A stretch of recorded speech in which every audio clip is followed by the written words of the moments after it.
Hey everybody, it's Brent, Central Arkansas. Let's see what's going on in the greenhouse today.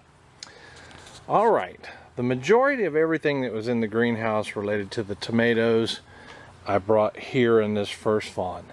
We also changed the way the fawns operate a little bit. And that's because, as you'll see in the upcoming fawns here, that I wanted the ability to put the containers back on the system and easily hook them up, much easier than pulling out from the inside. So that's what I did. I took this pipe that was on the inside last time and I moved it to the outside, and that's all there is to it. I have now the hose routed to the gutter here, and everything else is the same. So now I can just put a container on top of the, well, I can just show you, right on top of it, and run the hose just like I had in the old fawn system, and it's a really good deal.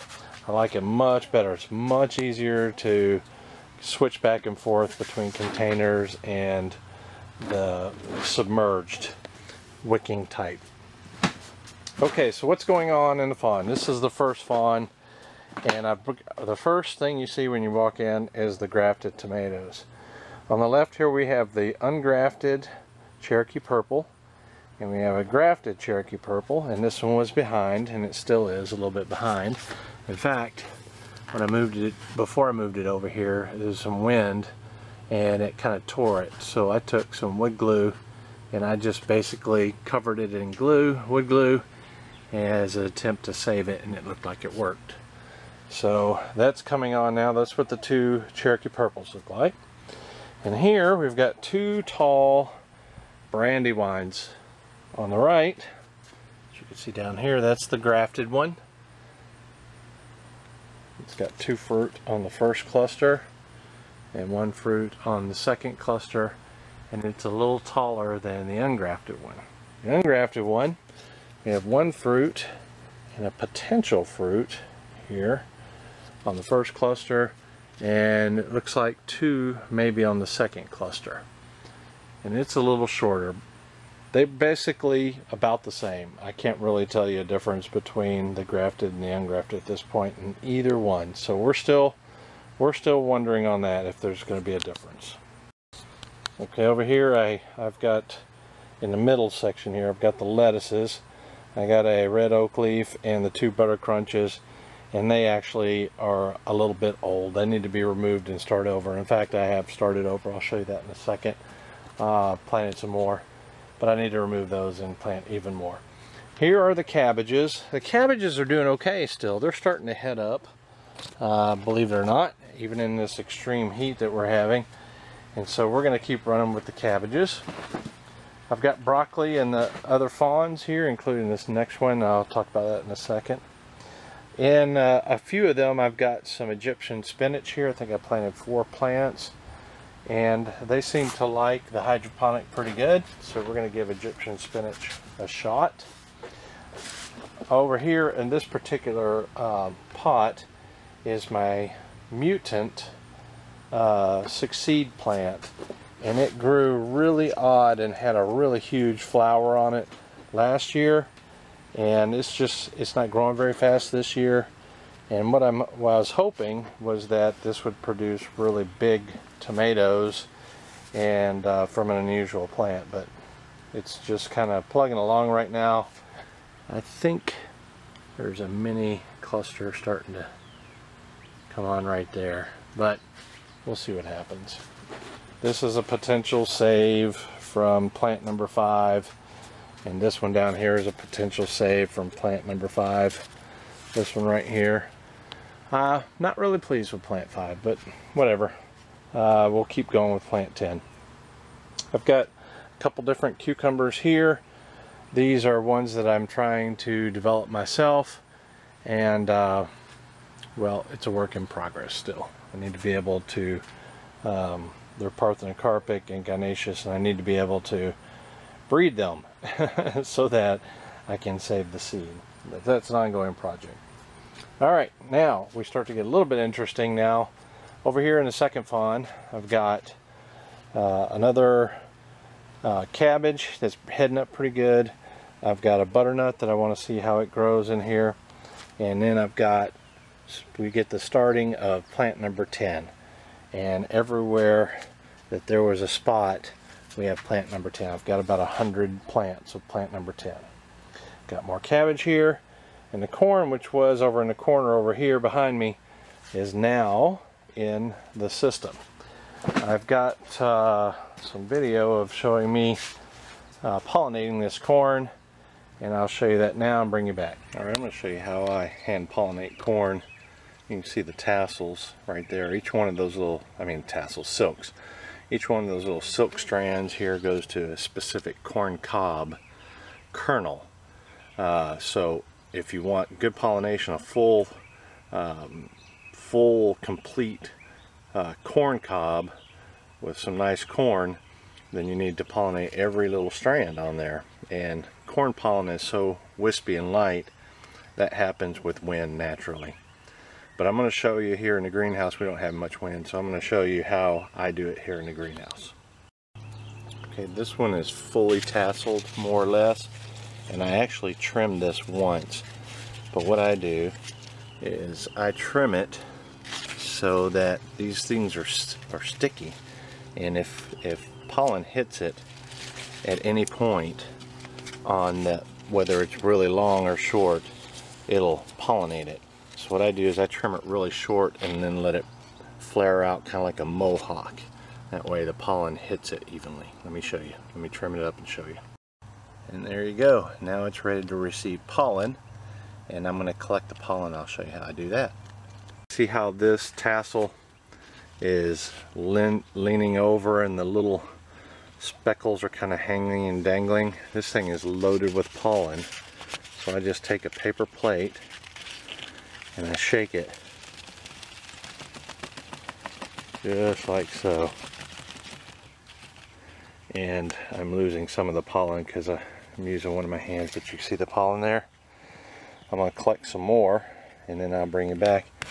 All I do is simply, I hold it over there and I shake it back and forth lightly until it all goes all over that.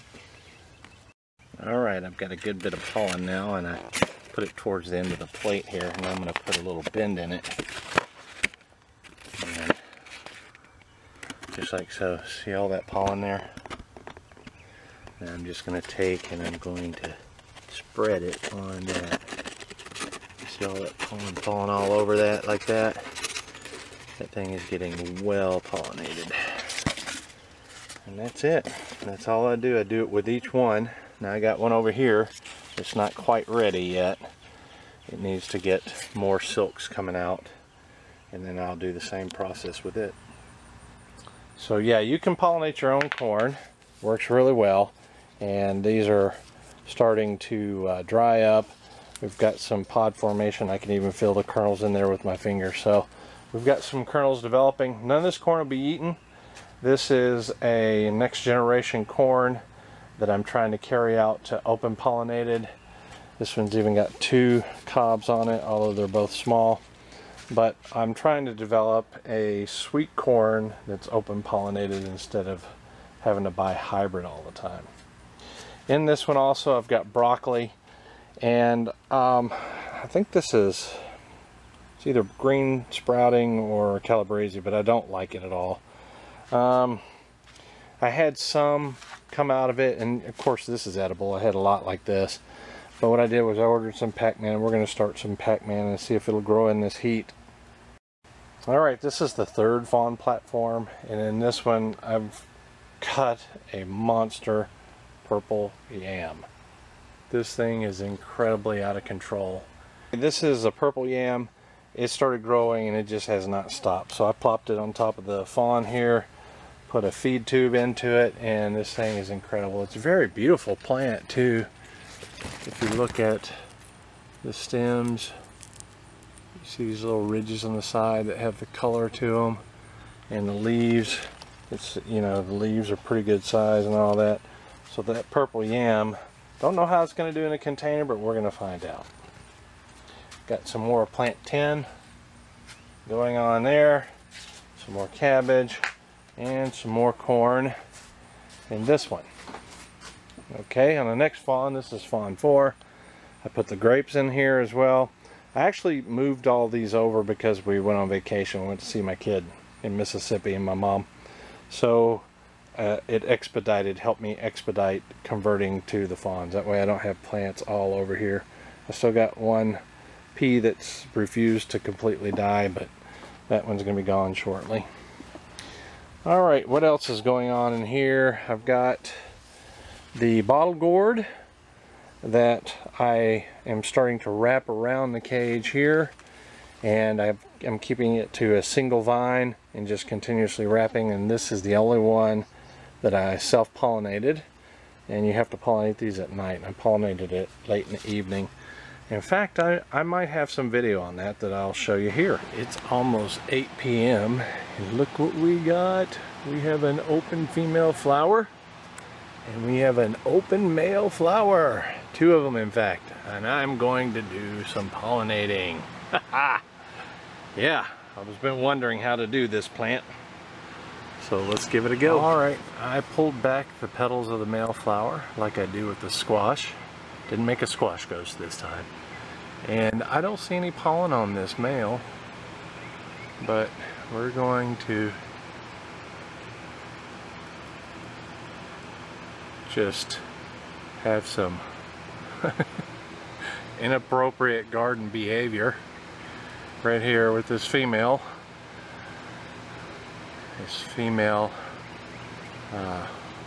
Bottle gourd, also called Calabash.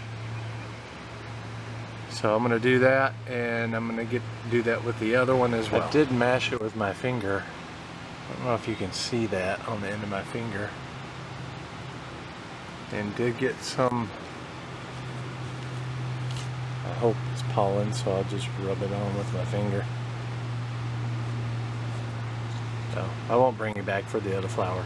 I'll bring you back if that little female fruit starts growing. Okay, I didn't intentionally lie. This one's got, not only is it a pollinating ghost, but it's got some pollen on it. It came off easily on my finger.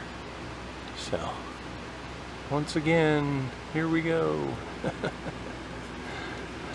Alright, so that's the bottle gourd, and I got that from Joe. Thank you, Joe. Here's another one of these broccolis, totally edible, completely edible. I just don't like the behavior. It got really, really tall, and it's just not what I want out of a broccoli. So we're going to replant with some Pac-Man. Got another one over here. It's doing okay. That's my pinky for a comparison. It's, you know, definitely can make a meal or two of what I've got, but we're going to go ahead and remove it. This is the white yam, and I can't remember if I showed you the white yam. If I haven't showed you the yams and how I plant them all, that I'll do that now. Otherwise, we'll just keep going, and it's in the previous video, I would guess. This is Fawn 5. We got couple little bit of cool things going on here. We've got the tomato plants, of course. That's plant 10. Again, I've got the potato stem cuttings. You remember the potato reveals I just did? Well, these are a couple of the stem cuttings I took off of it. I got some chewers on it, so I need to spray. But what we're doing here is we've planted them in a hydroponic, in the hydroponic fawn system, and we'll see how that goes, and I'll update you on what I'm doing with that, especially if it's successful. If it's not, I'll explain to you what I was trying to do. Got a pepper here. This is California Brian, second option. First option over there is the one I'm actually going to go with. I'll show you that in a second, but it's turning out really nicely, so that's the one we're going to go with over there. In fact, I've already got the seeds, so hopefully they'll be dry out and I can plant it. These next 2 containers are a type of zucchini that I'm developing. It's really promising. I've got a little baby here. You can see it needs to be pollinated, and it's pretty prolific. And it vines slowly. It's not a complete viner, but it's definitely not a bush. But it's wonderful tasting, wonderful tasting. Got another cabbage there. It's coming a little bit to the heat. We got some wilting cabbage here. It's starting to head up. This is actually hard, so I don't know how much more it's going to actually grow. It's not optimal right now for brassicas because it's really hot. This is that pepper. You can see some fruits in there. Even the red one back there, that would be the seed if I just saved it, this particular one. But this one's not as blonde of a pepper when it first starts growing. That's one of the reasons why I didn't select it. Alright, more tomatoes there and there. And over here in this fawn, this is almost exclusively plant number 10. And I've got some butter crunch and red oak leaf growing. Started over. And I've taken basically those 1-inch Oasis cubes and I've surrounded it with a pool noodle to keep it stabilized. And that's how we're going to grow these. I got the pool noodle suggestion, or saw it lately from Mike Van Doozy, but in his channel, but I've seen people use it before, and I can't remember the person who used it quite a bit. Okay, the last fawn, got a couple of neat things going on. I've got the Oregon Giants here, and they're struggling to stay alive, and basically all I'm trying to get out of this are some seeds, and they're pretty pliable right now.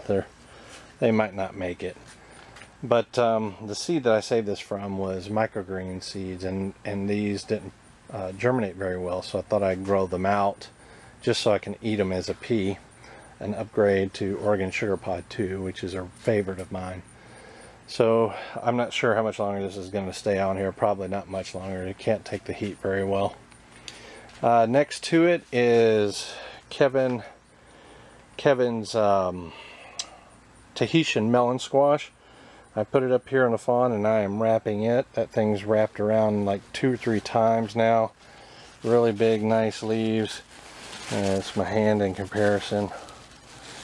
And no fruit yet. I got some males that are trying, but no females yet. So we're going to see if we can produce a Tahitian melon, which is a really big type of butternut. It's very similar to butternut anyway.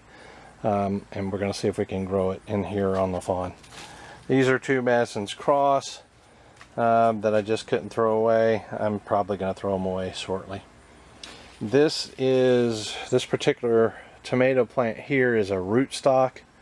Some seed I was given for rootstock. All I'm doing right now is I'm growing it out to keep the seed so I don't have to order it, because tomato grafting rootstock is very expensive. So I'm going to save the seed, and I may give some to a buddy or two from that. I got my other bucket of carrots here. You saw me do 1 carrot reveal. This is a sister pot. It's coming along nicely. We're going to let it grow longer, keep the nutrient to it, and see what happens, see if we can get a little better product out of that. And this is a offshoot from that Big Zack back cross that I did with my cherry tomato, and I chopped that one off, and this one's growing now, and I'm just wanting to see if I can get a big tomato out of it. So that's what's going on with that. So that pretty much sums up what's going on in the greenhouse now, post-vacation. Well, not really vacation, but family visit. And this is what it looks like in here now. It's Brent, you guys. We'll see you later. Did you know you can subscribe to me? Check it out. Click right here on the subscribe button. See that? It's got a little check next to it.